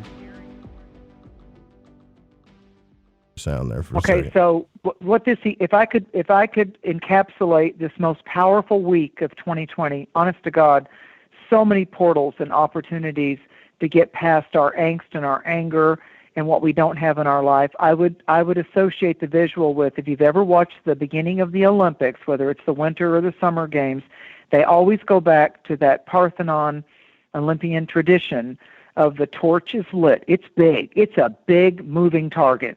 The torch is lit, the song starts to play, the countries come out with all the flags, and then they pass the torch. There's a runner, and they pass the torch and take it back to its pedestal, kind of like the menorah is the light holder of Hanukkah candles. The torch is moving, it's running, it's a sports event, it's Sagittarian. There's about to be competitions between global markets, and then the torch is passed. So this is that arrow of illuminated light. We have a torch now. The torch in our chart right now is Sagittarius saying, baby, you're on the move. You're in the Olympics. You're in the big game now. And the torch, look, there's the runner. And you have been gifted. The light is on the move. Now, however you define the light, however you embrace the light, and however you invite the light, ask and ye shall receive. You got to ask. You got to summon. You got to invite. You got to embrace. And you've got to know that you're worth the light. Everybody has light and dark in them, but you've got to ask for the light. So that's what this is. It's Hanukkah, it's Advent, it's Christmas, it's Kwanzaa, it's an eclipse times 10, and then a beautiful conjunction in the sky that's exact. Every day it's closer, and if you look southwest at sunset, you're going to see Jupiter and Saturn joining together, and it's going to look by the 21st. We've got the Gemini meteor showers that are happening last night and tonight. I mean, there's all kinds of stuff going on above our heads, as above, so below. But there's a lot more light going on out there. All kinds of symbolic light is happening right now. You know, rockets are blowing up. Satellites are being launched. I mean, Elon Musk isn't giving up. You know, it's like, no, I'm going to launch another satellite, another rocket. So we've got a new 12-year cycle. We've got a new 20-year cycle. There's something that hasn't happened for 800 years. Good Lord, when we began the year, that Capricorn stellium hadn't happened in over 750 years. So these cycles that are going on right now, the Saturn cycle for people born in 1990, 1992, that's a new 30-year cycle for them. So this is the torch. This is, you've done it, baby. The big light has come into your life. Now you have the responsibility of what you want lit up in your life. You're saying that you want this, that, the other. So here's the light. Now, what dark place in your life do you want to light up? Because we've just given you the light. Now you have the responsibility to do something with it.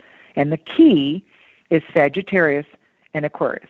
So we first have to liberate ourselves. We first have to look at where we're stuck. And that's not a judgment. It's just looking deeper inside of ourselves. Where am I stuck? Where am I stuck in fear? Where am I stuck in hope? Where am I stuck in denial? Where am I stuck in enabling someone else to not treat me right? Where might I be stuck? And I'm actually at war with myself because I don't like that I do that in hopes of that job will pick me, that person will like me. I'm going against myself. If you're going against yourself, that's the dark place that needs the torch of light first, or the sage lit to smudge yourself and cleanse you first, or the holy smoke. The holy smoke and the movable light. Sagittarius, this is a moving target. It's a moving target, and you're the bullseye. So the light is trying to say to you, I'll walk with you, I'll sleep with you, I'll dance with you. You ask for light, and I'm here. Now, where do we go? Where do you want me? Yeah. That's the magic. That's cool. And so find out where the Saggy is in your chart. Huh? And as I said to Joe on the break, Aquarius is wind. It's air. So that old song, you are the wind beneath my wings. So the wings work with the currency of air. They work with air currents. And wind is often invisible. And when you do the sacred hoop, when you do the medicine wheel, the direction of the wind and the direction of the smoke from that ceremonial fire, that means something to the shaman. I watch where the smoke is burning when I'm doing a ceremonial fire. Is it heading east? Is it going north? Is it going southwest? Where is it going? Because I know my directions. And so that smoke is talking to me. Spirit is talking to me through that smoke. So we got 30 minutes left in the program. Do you want to start taking calls now or no? I do. Okay. So what do you got? What are we working with here? Cards or what do you got? The deck. Whatever Spirit tells me. Last month was charms, but this month they wanted me to. Well, they told me it was mainly going to be psychic downloads that I got. Like they're going to give me like instant messaging type of a thing in a psychic way. And then I'm working with, so the audience knows, I am working with one of my original Rider-Waite decks. So it's tradition tonight. It's tradition. All right. So the call-in number, if you want a reading from Mary Dusina, is 1-800-588-0335. We got a couple lines open. Well, there goes one. Let's see. All right, let's start this thing. 714 area code. You're on the air with Mary Dusina. Who are we speaking with? Hi, this is Casey. Hi, Casey. Merry Christmas, happy Hanukkah, and holy day blessings to you. You guys too. I'll take it. Do you got a question, or do you want her to pull a card? Go ahead and let's do a card. Awesome. Okay, you got the Two of Wands. So technically, we're still in the season of autumn until we get to Yuletide, winter solstice in the northern hemisphere. The twos have to do with paying attention to the details. But in the Suit of Wands, even though the wood has been cut from the original tree, there's new life that's come in the Rider-Waite deck. There's new life coming. There's new growth. And there is a merchant holding the world. He's got the whole world in his hands. So there's a world, a new view. He's gazing at the sphere of the earth. He's gazing at it like it's a scrying ball, a crystal ball. And he's looking out over what we call a parapet, or the high part of the castle, over to the sea, waiting for his ship to come in. Now, that's both symbolic, and in life it can be a reality thing, that you're waiting for an answer. You're waiting for the next medical test. You're waiting for a response in some way, in some kind. You're waiting for the messenger dove to come back. So you're in a waiting period.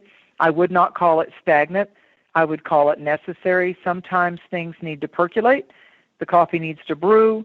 The seed needs time to gestate and break ground. So you're in some kind of a waiting growth pattern. Part of the waiting is to teach you about patience and purpose. And then I feel like that in 2 months, I feel like that what you had been preparing for, or what you had been maybe quietly working on, is going to come back with some pretty supernatural favor.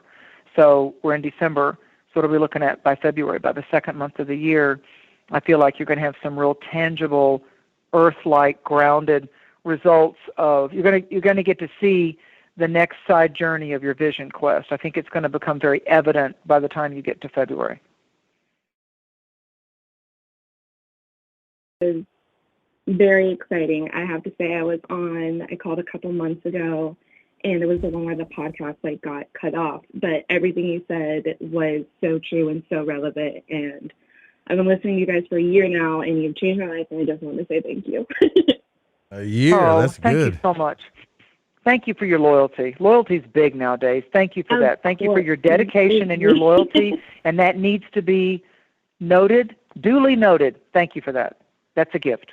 That's a Of long. course, thank you guys so much. You're welcome. You have a good night.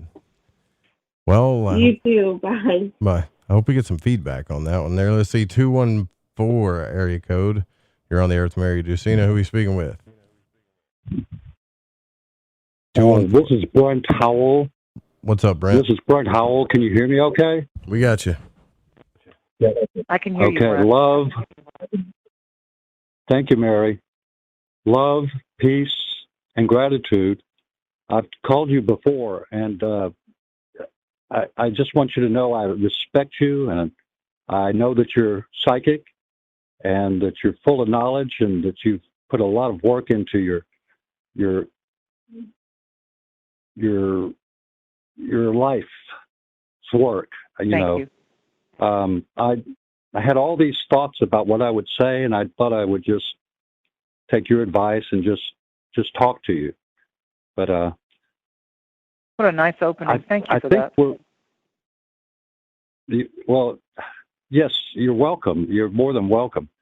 I'm looking at this from the point that it's funny that it's Sagittarius, because I thought I was Capricorn, and that was under the Western, astrology. And then I looked at the Vedic, and I found out that I was Sagittarius. Absolutely, in sidereal. You would be, mentioned yes. the Magi. Yeah, sidereal, right? I follow Mastering the Zodiac with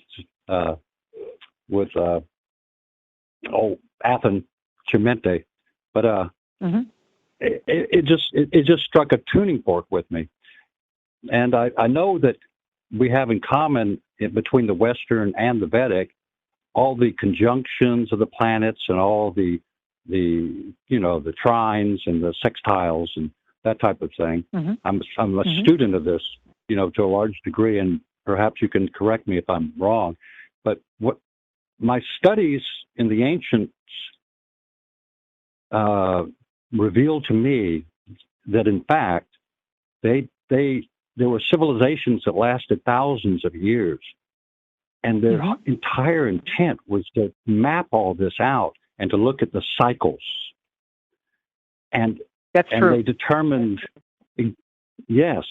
And the thing is, Ptolemy came along and they westernized this, and they just divided the chart up into equal quadrants, whereas the Vedic looks at the actual location. And what Ptolemy even determined was that there's a certain number of degrees every 72 years or something that it's not static. It doesn't stay the same.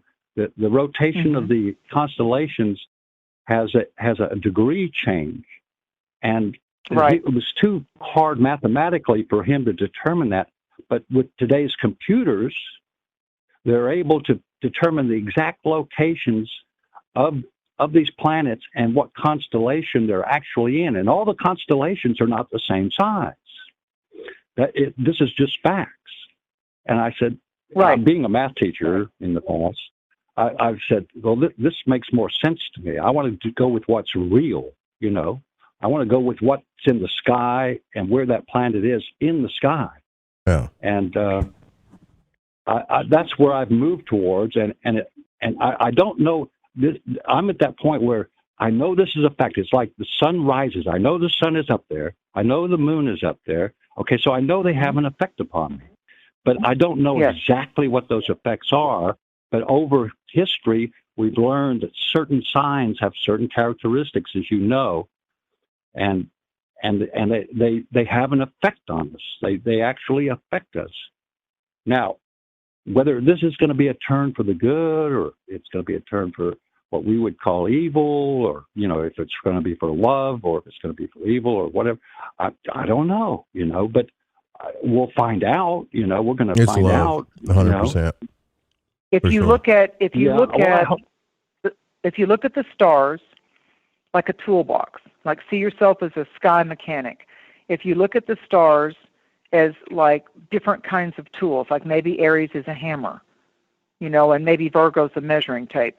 If you can kind of look at them as different type of like symbols and archetypes, even as you're gazing at the actual movement of the constellations in the sky, then your inner spirit, your soul self will say to you, I'm really in tune with the Sagittarius tool right now. I'm really in tune with, like you're talking Sagittarian things, your beliefs, how you're forming your beliefs, how you're finding that the truth of the system that you're following really enlivens you and empowers you and speaks to you. And I have to tell you, even though you didn't ask, I had pulled a card right when you said your name. And in the tarot, the 14th card of Temperance is the card for Sagittarius. So I find that fascinating that it's a synchronized type of a yes to you, that the Sagittarian energy, however you choose to dance with that and view with that, one's not wrong, one's not right. Just say that I'm really resonating with the themes, the archetypes, the energies of Sagittarius. I'm really resonating with that, and that's on a psychic level, on an intuitive level, on an energetic level. That's really the energy and how it's affecting your frequencies, and you're resonating with that. No matter where it is in the sky, no matter what Vedic or Western says about that, you're beginning to actually be that tuning fork yourself, and you're feeling in tune with the frequencies of Sagittarius. So then you look at the element of fire, and you look at the Archangel Michael on the Temperance card, and that's all about the alchemy of as above, so below. So you're really enjoying looking at the above worlds, the heavenlies, and applying that to your earth walk, which is, to me, magic. Yes, and I'm fighting tradition. Yeah, well, traditional try astrology try to find a way that you're not at war with it. Just go flow on the vision quest that's really harmonious for you. There's nobody else you have to convince. There's nobody else you have to debate with. You're finding a system as a student and a teacher that's really lighting you up. And this is all about the light. If I went into Buddhism and it lit me up and I knew that was healthy and holistic for me, my attention would be there for a while because I would resonate with that. I spent 2 years going back and forth between those two things. All it is traditional astrology takes into consideration the precession of the equinox. So it's modernized in that way. So the frequencies go through the precessions. That's why you'll see a planet in the sky, but the energy's over here somewhere is because of the precession. And you can ask Jeff Harmon, anybody. They both pretty much work. And it's kind of funny how they work too, but yeah. But it's okay to have a preference. I mean, Sure.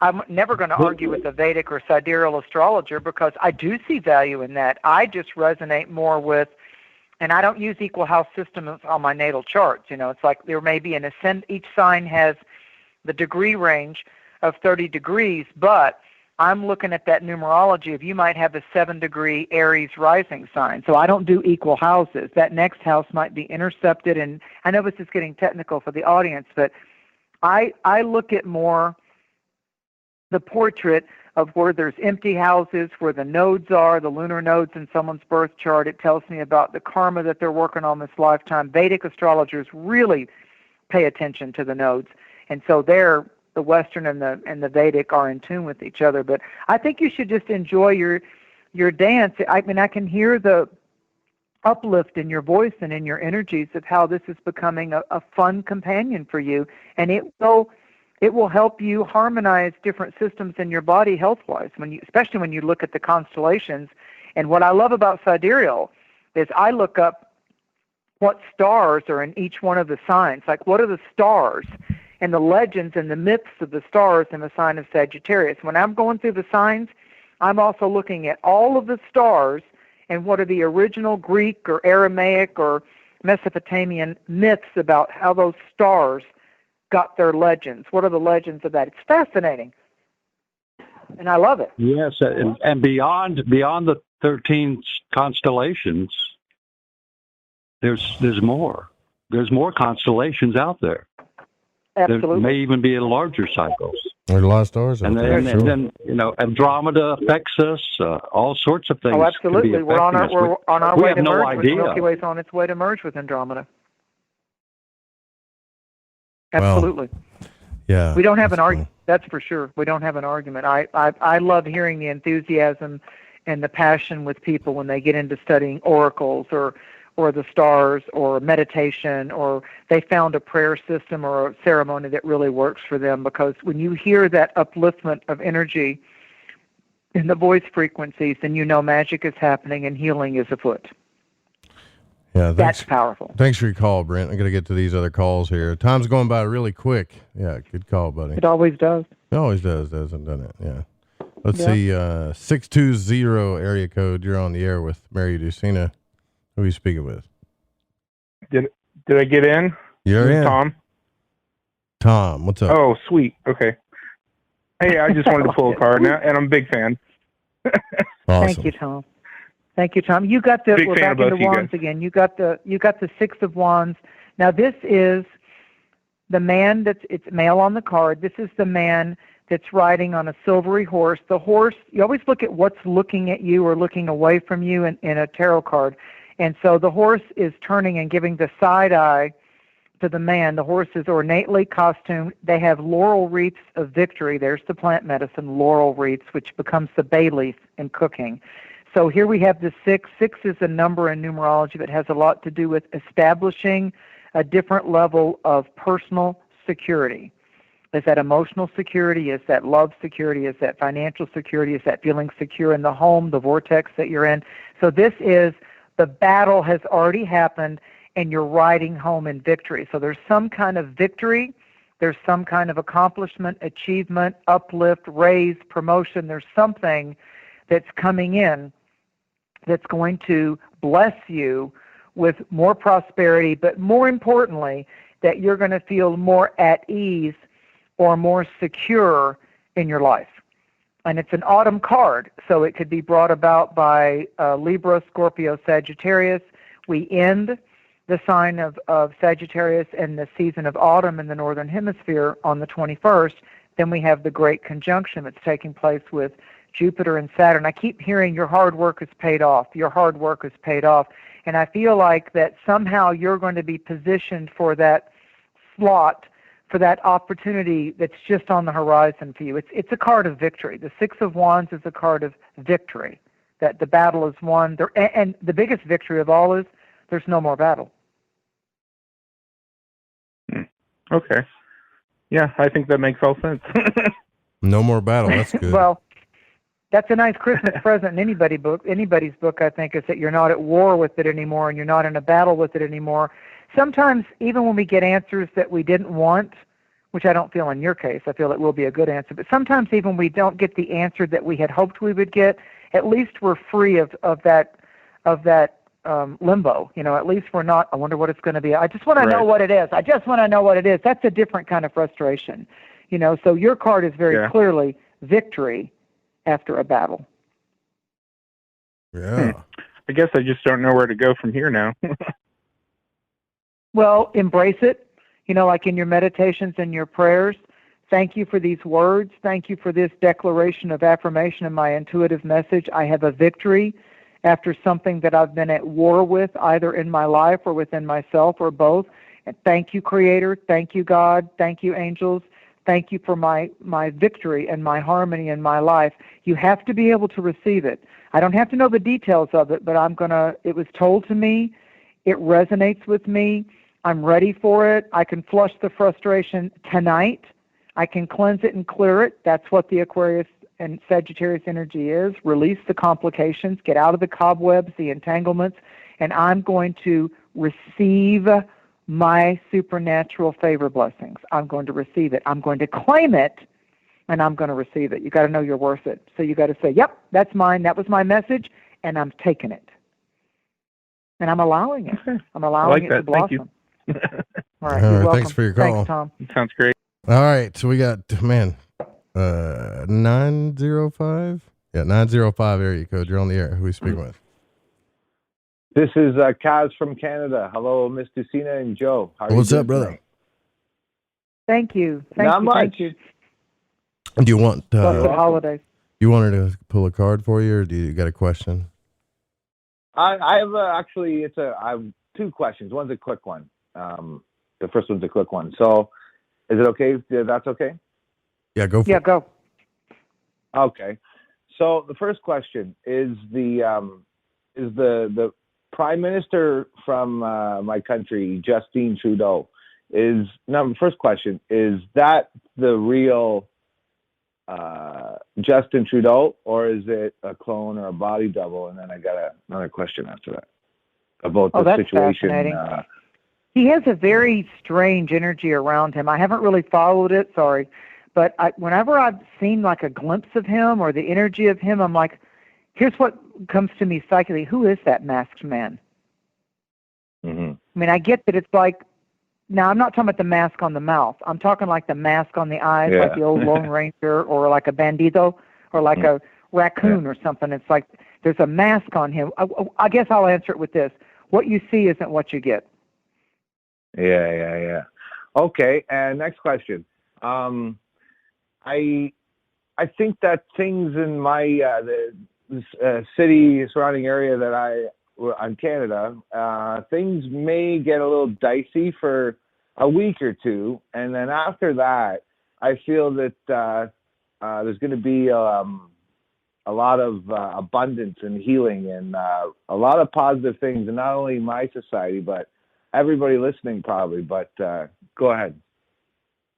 Yeah, I believe that as we get to the full moon on December 30th is going to be a real blessing way moon, different than how the moon was very intense on us with our feelings and our frustrations and our emotions that began the year of 2020.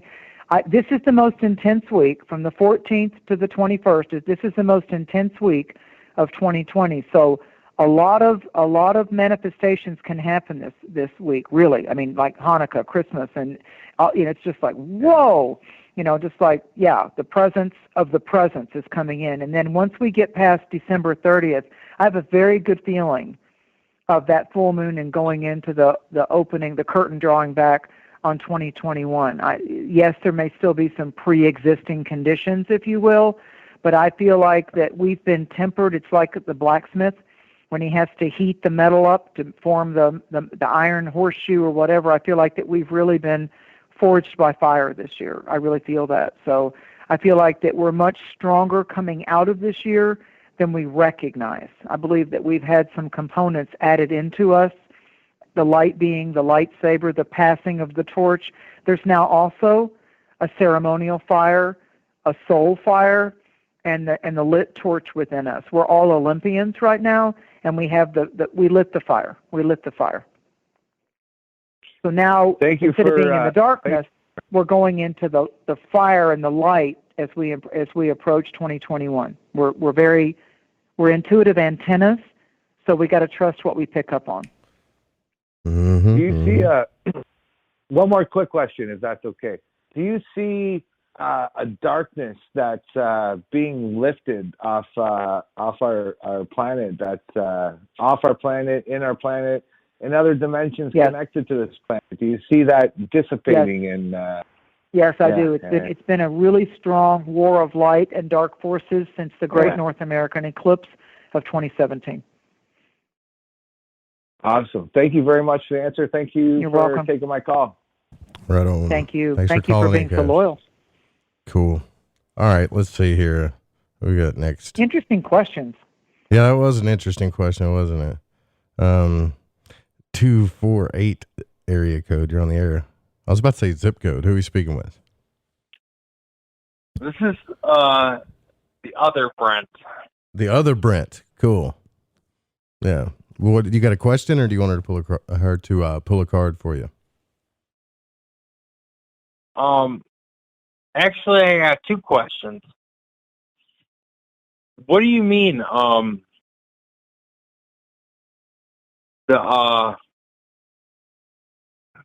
mind. All right. Now, what's your next question? I'm curious, what clarity you've got about what more clarity you've got about Pluto returns as far as the United States goes. Yeah, it's certainly. I keep getting an image with the Pluto return, the first Pluto return for the United States, this 248-year thing. Certainly, our country has been. I've had many people, Brent, say, I never thought in my lifetime I'd see that, I'd hear that, I'd witness that, and in a host of ways and different things. So I feel like that I keep feeling a symbol of communion, like the whole country is going through a type of, like the dove of peace is wanting to come into the goblet of the wine. It's wanting to come into the golden chalice like the dove of peace instead of the hawk of war. And I feel like there's been like a battle of the forces on really high levels of, like, the light forces know that sometimes dark deeds happen because it also ends up being a teaching. It also ends up being a cleansing. You know, from our tears, we often learn to laugh and love and appreciate. So the feeling with it, especially with it being in Capricorn in the United States, vaccines could be a part of that?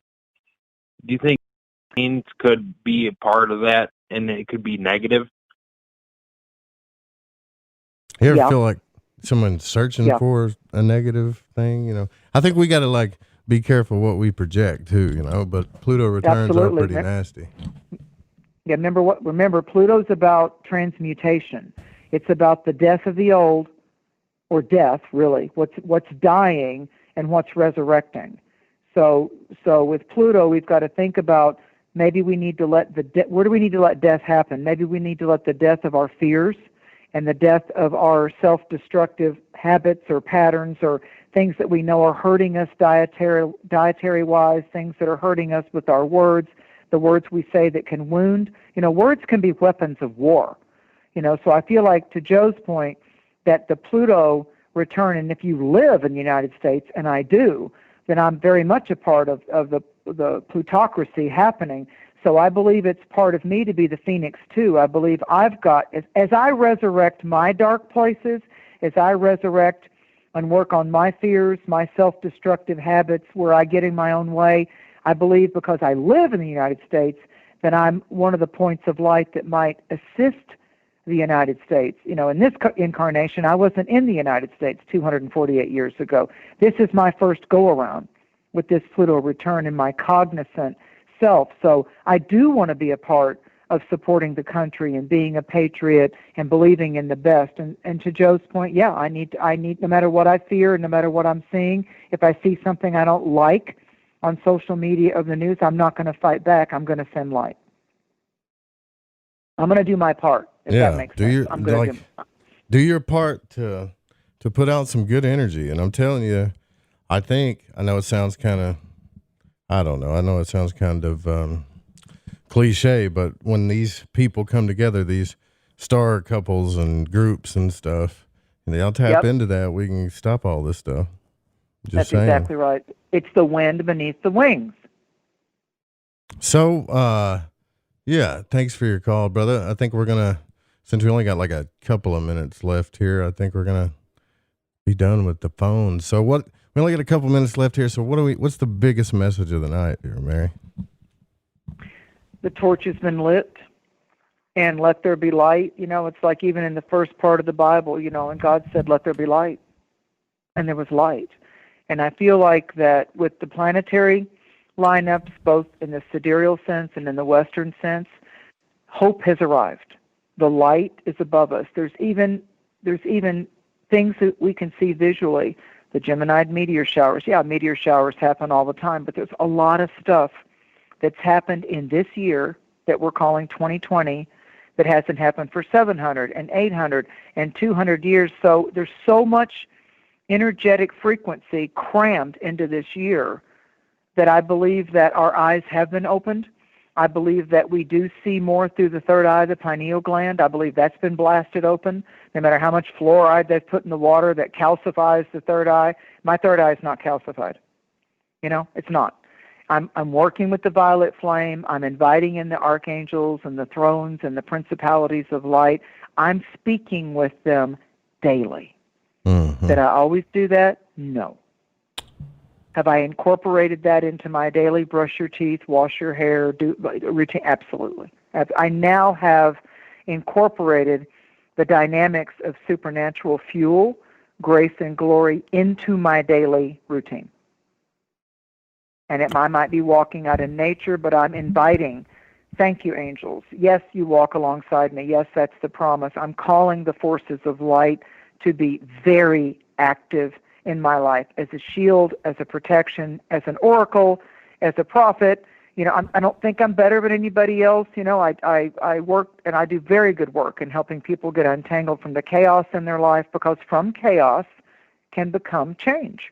And that's good. Sometimes we just the chaos can be a teacher. Stop fighting whatever the pain or the... Oh, just lost Mary. That was crazy.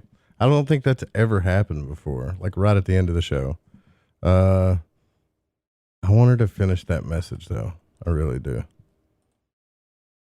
So I think what she's trying to say, just in case we don't get to finish that message, is that we're fighting our inner truths that are pains of ours. So they're obviously things that bother us, obviously things that hurt us the most deeply in our soul. So don't fight them, right? Isn't that what you're saying? Yes. Stop doing battle within yourself. Just let your soul star shine. If you're being authentic and if you've got your soul torch lit, then, it's walk the walk. Don't just talk it. If you're a good Buddhist, we're going to get along. If you're a good, we're going to get along because you're walking it. You're walking with generosity and kindness, and you're showing your real self, and you're not coming at me with war, and you're not coming at me to drain my energy. You're not an energy vampire. But again, and I said it as we went into the Halloween show, discernment is your most important spiritual and physical life tool right now, discernment. You are a walking, living, intuitive antenna. You have an antenna in your soul. You must listen to that first. It's got to move to number one position. More than the ego, more than your mind, more than your physical life desires. They're all fine. But your intuitive antenna discernment has to be the beacon. It has to be, that's the lighthouse that you are. And that helps you see right away, before you get angry, who's draining you too much, and you've got to push the pump the brakes button. It's got to be like, no. So, I can't imagine a better time to get your chart read. No matter who you want to go to, this is the time to get your themes for 2021. You know, most astrologers are not that expensive for all their knowledge and all their years and all their time that they cram in before you ever get that hour reading. So this is a time to invest in yourself through yoga, through Reiki, through your astrological star analysis, through daily dedications. I mean, for God's sakes, if you don't invest in you, who will? Who will? That's right. Yeah, 100%. And thank you for coming on the show. Thank you for supporting the show. Thank you for supporting Joe and the Fringe FM and all the hosts and everything. I wish you a wonderful Holy Day season, and that the gifts of the presence of the divine is with you. And I absolutely wish you a new year, and I'll talk to you in the new year. Mary Dusina, MaryDusina, MaryDusina.com. Get your readings now, right now. With all these shifting energies, that'd be the best time to do it right now. All right, we'll see you guys tomorrow night, same time, same channel. My microphone just